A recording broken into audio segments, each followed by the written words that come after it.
Will CA firms break free from the peanut earnings trap? Will CA firms break free from the peanut earnings trap?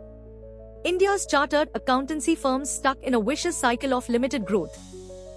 CA firms struggle with limited scale due to traditional compliance and attest work. Risk-averse entrepreneurship and fragmented firm structures hinder growth.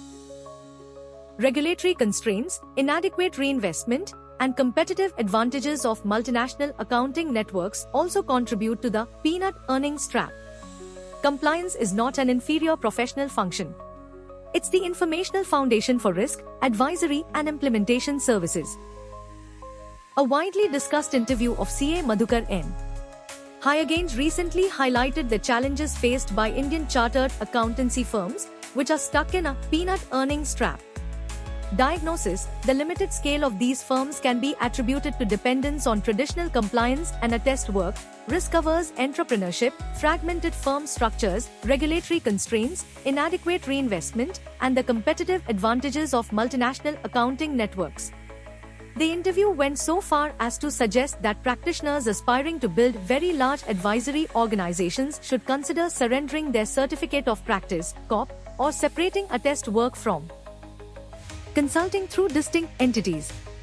This article examines that diagnosis with necessary legal and commercial qualifications.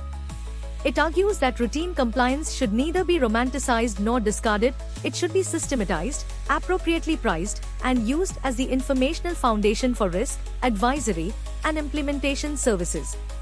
The article also considers the practical limits of corporatization, multidisciplinary practice, AOPs, networks, mergers, private capital, and dual entity structures, the asymmetry between statutory responsibility and professional remuneration, the policy objective of creating globally competitive Indian firms, and the significance of Mr. Hyagainj's subsequent announcement of resignation from the ICAI Central Council and proposed surrender of COP.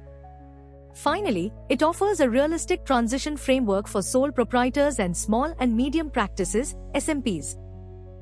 Follow Legal Output on Instagram and Legal Output Official on YouTube for daily legal updates.